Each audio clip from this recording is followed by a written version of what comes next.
Eu sou a doutora Isabel Romani, estou apresentando o programa Saúde em Foco, que eu trago entrevistadores para promover conhecimento sobre saúde e bem-estar. Oi pessoal, tudo bem? Sejam bem-vindos novamente ao programa Saúde em Foco. Eu sou a doutora Isabel Romani, especialista em varizes e vasinhos, e hoje nós estamos com um convidado super especial, o Dr. Lucas Galvani, médico formado pela Universidade de Ribeirão Preto, cirurgião geral e especialista em endoscopia digestiva e também com subespecialidade em saúde intestinal. Seja muito bem-vindo, obrigada por ter aceitado o meu convite, Lucas. Obrigado, Bel. Obrigado a todo mundo que está assistindo. E fico muito feliz com a presença dele. Ele é um médico que veio há pouco tempo para Mococa. Tem quanto tempo, Lu? Tá fazendo 3 anos agora. Já tá fazendo 3 anos, veio, passa rápido, né? E foi um grande presente pra gente. Ele é especialista, como eu falei, em saúde intestinal. Eu queria saber por que você escolheu a cirurgia geral e depois por que você escolheu a endoscopia, que hoje em dia é a sua subespecialidade. Bom, boa noite a todos. Bom, Isabel, a cirurgia geral, né, nós dois conhecemos bem a realidade, como é que é. É uma especialidade muito ampla, muito bacana. O cirurgião, ele tem aquele perfil mesmo de ir lá e resolver, né? A cirurgia, ela tem esse poder, né? O paciente muitas vezes tem um problema cirúrgico, uma apendicite, uma diverticulite, e você poder resolver isso imediatamente, atuar de forma invasiva em pacientes graves, isso é muito recompensador no nosso dia a dia, né? Você vê um paciente que entra muito grave no hospital e em cerca de alguns dias ele tem possibilidade de melhorar. Sim. E a atuação em intestino, o intestino ele é maravilhoso. Existe uma frase muito famosa, né, que as pessoas até, meus pacientes adoram repetir isso para mim no consultório, que o intestino ele é o segundo cérebro. Isso é muito verdade. Existe um eixo cérebro-intestino que o nosso intestino ele comunica de forma orgânica. Isso não é fantasioso, isso não é uma imaginação, isso é de forma orgânica mesmo. O nosso intestino ele tem receptores para catecolaminas de estresse e ele responde veementemente às nossas emoções, ao que a gente está sentindo. Então, se o meu paciente ele passa por períodos de ansiedade, de depressão, isso acaba acarretando em desordens intestinais, prisão de ventre, diarreia crônica, gastrite, refluxo, tantas outras doenças aí que a gente atua. É muito abrangente, né? Muito abrangente, é muito abrangente. E o Lucas é esposo da Camila Carraro, que esteve aqui há pouco tempo com a gente.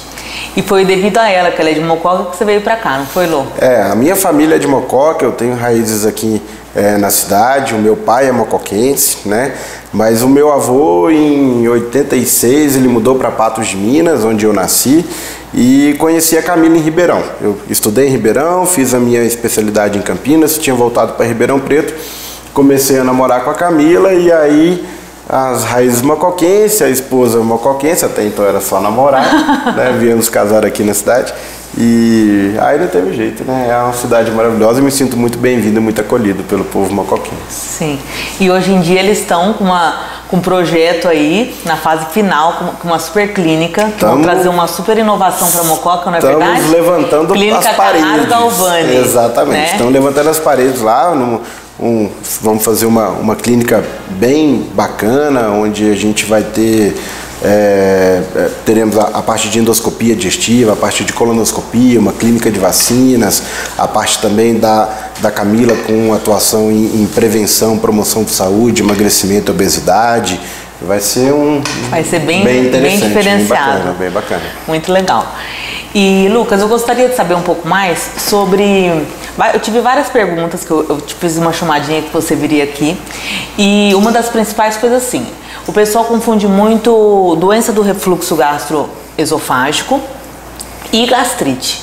Qual que é a diferença mais ou menos entre elas, para a pessoa entender qual ela tem mais ou menos? Bel, né, muitas vezes o fato do paciente confundir, isso é porque as duas coisas andam juntas mesmo, né? É muito difícil eu ter um paciente que tem uma gastrite exuberante e ele não tem nada de refluxo. Ao mesmo tempo, o contrário também, não é quase impossível para o meu paciente ter um refluxo muito significativo e não ter nada de gastrite, tá? Basicamente, quando a gente usa o termo gastrite, né, eu estou me referindo ao estômago, ao órgão estômago e apenas ele, que é uma inflamação secundária, uma desordem de acidez, né, do estômago. Eu tenho muitas vezes um excesso de produção de ácido, uma diminuição das barreiras de proteção do estômago, em que ele acaba sendo agredido, né, por esse ácido, e a gastrite ela tem várias causas. Eu listo aqui como, a literatura lista como a principal causa de gastrite na população mundial o estresse, porque é o que está mais prevalente na população geral.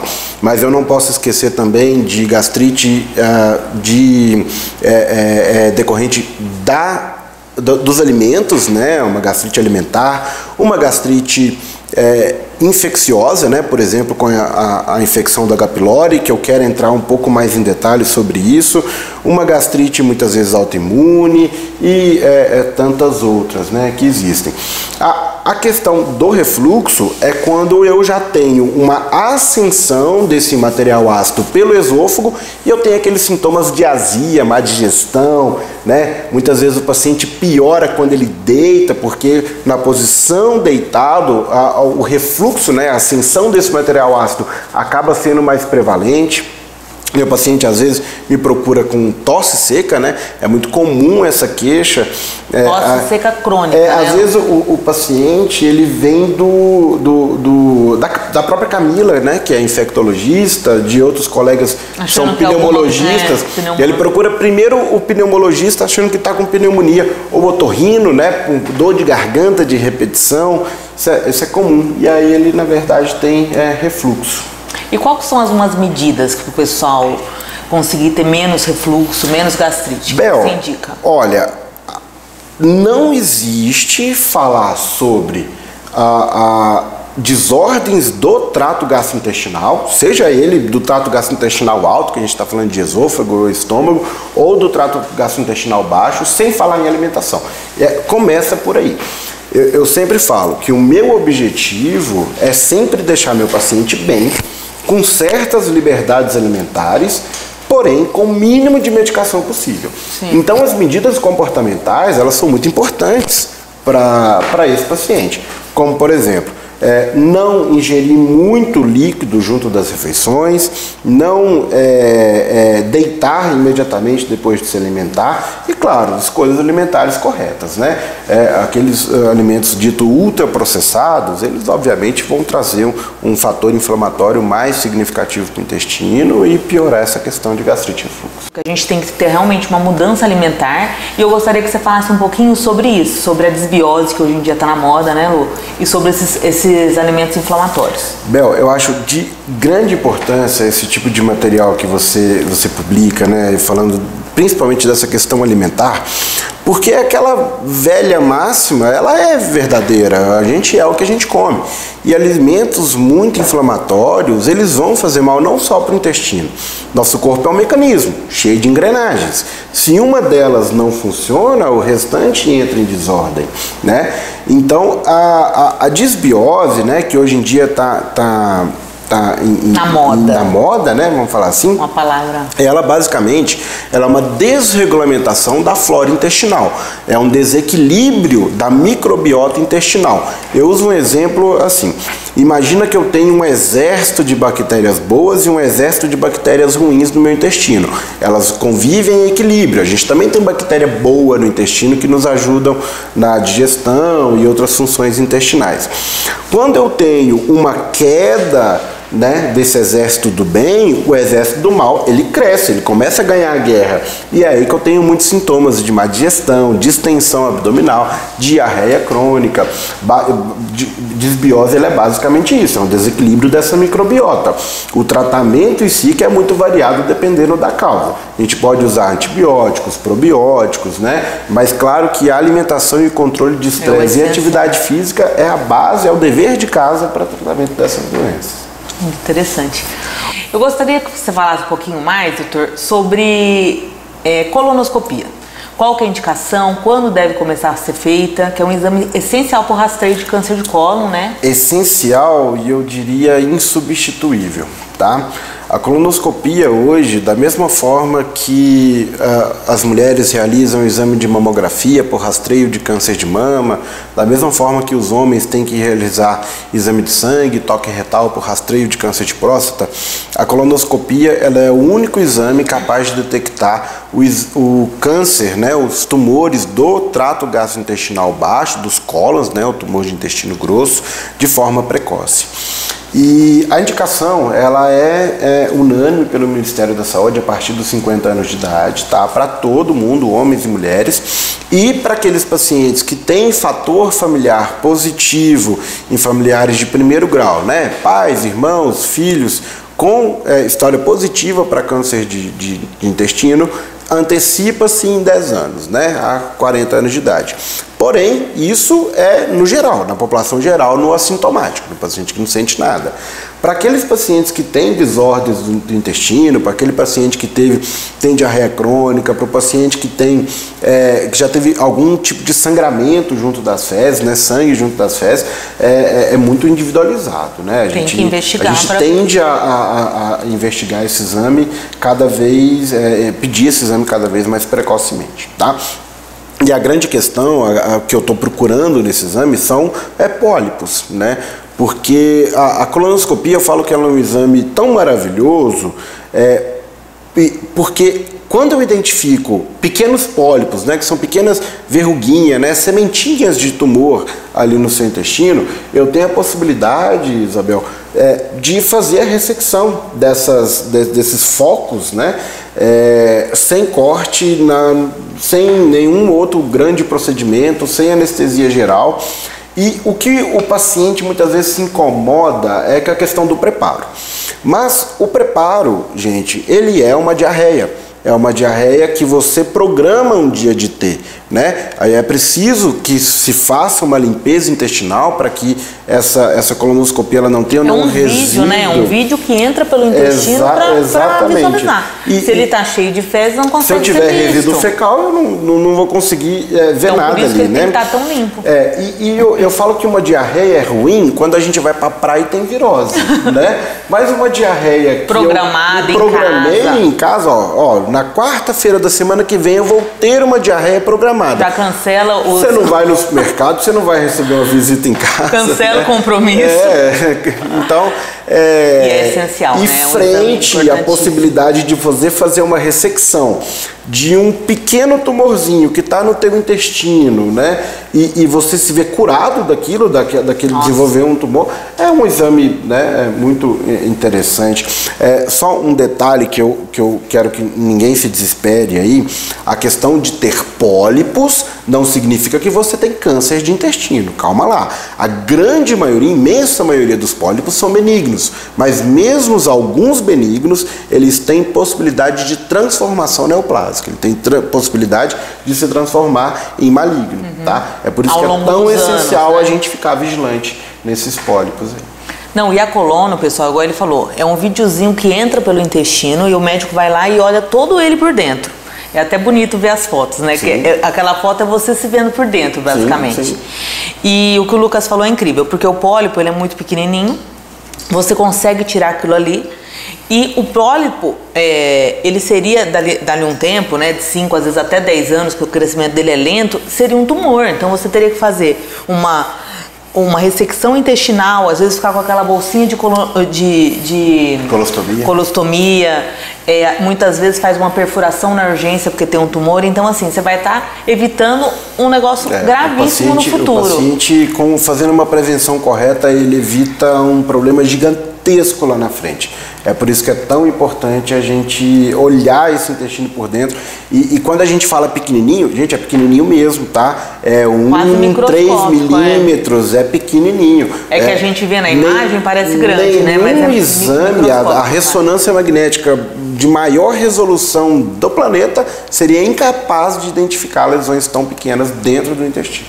Uma tomografia, uma ressonância, como o Lucas falou, ele vê tumores grandes. Exatamente. Né, que já estão pegando, às vezes, grande parte do intestino, a pessoa que já está com dificuldade para ir no banheiro, né, já é um caso bem mais avançado. E eu gostaria também de saber um pouco mais, que você falou um pouco antes, sobre muita gente vai fazer endoscopia, não estou sentindo nada, estou bem, estou só com um desconfortinho e tal, e dá H. pylori, que é aquela bactéria. Então eu gostaria que você falasse um pouco mais sobre isso, para o pessoal entender. Bom, H. pylori é uma bactéria que ela coloniza o estômago, né? E ela inflama as células do estômago, causando gastrite, gerando refluxo, desconforto, sintomas de distensão abdominal, má digestão, né? Dor aqui em cima, tosse e tudo mais, tá? A grande questão é que essa inflamação crônica, ela aumenta significativamente a chance do meu paciente desenvolver tumores, né, do estômago, esôfago e tudo mais, tá? Então, é por isso a nossa grande preocupação na erradicação da bactéria, tá? Eu tenho 2 métodos para fazer o diagnóstico. Infelizmente, só um ele é difundido, né, e mais fácil do meu paciente conseguir, que é a endoscopia digestiva. Infelizmente não, porque a endoscopia digestiva eu não quero avaliar só o H. pylori, eu avalio também se o paciente tem hérnia de hiato, a que nível de gastrite ele tem, se tem lesões como por exemplo úlceras, doença do refluxo, né? E a pesquisa do H. pylori ela é feita por biópsia. O outro método que é menos comum seria um teste respiratório. Esse a gente praticamente não tem disponível aqui, tá? Na clínica eu pretendo colocar, tá? Mas é muito difícil. Normalmente eu encaminho meus pacientes para Ribeirão Preto para fazer. Mas na clínica nova eu pretendo colocar a teste de detecção do H. pylori, que é muito simples. O exame ele não tem contraindicação. Basicamente meu paciente ingere uma solução para fazer a reação com a bactéria e ele sopra um balãozinho e eu coloco esse balãozinho com o ar que o paciente expirou dentro do aparelho, o aparelho detecta isso aí. Mas é totalmente inovador e não invasivo. Sim. Então, muitos jovens, né, que às vezes não querem nem fazer endoscopia, acham que não tem necessidade, com esse teste já vai conseguir. É o contrário, né? Os idosos, né? Às vezes tem contraindicação, a sedação e tudo mais, para eles é sensacional. É mais interessante. Exatamente. Então, quer dizer, se você fez uma endoscopia, veio H. pylori, tem que ser tratado. Então, tem que procurar um gastro, não pode ver e falar, não é nada, porque dali há muitos anos, porque a gente tem que pensar tudo a longo prazo. Né? Porque a bactéria vai estar ali corroendo teu estômago, não é de uma hora para outra. A longo prazo ela vai te causar problema. Então você tem que procurar o especialista, correto? É isso.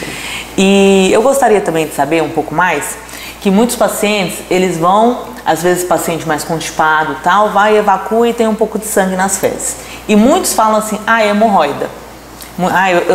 Às vezes nem paciente que nem tem hemorroida, assim, com diagnóstico fala hemorroida. Então, muitas vezes eu falo, você tem que investigar, não pode achar que você ter uma evacuação com sangue é normal.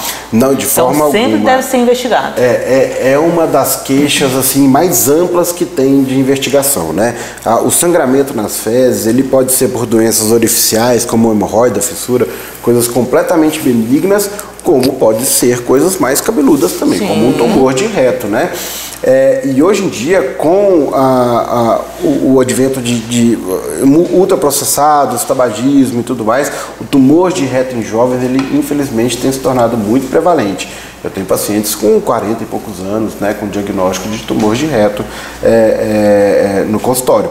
Então, é algo que claro que não é para se desesperar, né? Mas tem que procurar com prioridade. Precisa. O médico gastro, ele precisa olhar isso aí com carinho e procurar mesmo, né? E uma coisa que é interessante também, a gente pensa muito em sangramento vivo, mas você evacuar, às vezes uma diarreia, mais pastoso, cor de preto, né? Que eles falam, às vezes até com um cheiro ruim, também é preocupante. Isso então, preocupante. se as fezes não tiver aquela coloração marrom normal, também tem que procurar um gastro, porque você pode estar sangrando na parte de cima. Exatamente. Aí é um sangue já digerido, né? Exatamente. Então também é importante. Então sempre olhar. Por isso que até contraindica vaso escuro, né? O ideal é vaso claro pra gente sempre olhar, isso é importante. Isso é uma coisa interessante que você tocou do assunto, né? Observar as fezes faz parte da gente observar a nossa saúde intestinal. Sim. Entendam que lá antigamente, quando não tinha exames, era uma das coisas que os nossos antepassados tinham um parâmetro. Hoje em dia o pessoal no celular lá dá descarga nem olha. Exatamente, é preciso observar realmente. É importante. Se tem alguma alteração. Então, pessoal, a conversa tá tão boa. Infelizmente a gente vai acabando o programa hoje, mas com certeza o Lucas virá outras vezes, que eu vou chamar ele com certeza. Foi um prazer nossa conversa. Eu tenho certeza que a gente conseguiu, né, abranger um pouquinho. A especialidade é muito abrangente dele, mas a gente conseguiu falar um pouquinho das principais doenças. E eu gostaria de chamar vocês para seguir. Eu vou deixar aqui a clínica deles, que é Carraro Galvani, o Instagram deles, que eles dão muita dica. Vivem fazendo o vídeo, né, Lô? E também o meu Instagram, que é Doutora Isabel Vascular, também dou bastante dicas, não só da circulação, mas eu dou um pitaco também no dos colegas. E muitas vezes eu ponho o arroba deles lá, tá bom, gente? Então até o próximo programa. Muito obrigada pela participação, Lucas.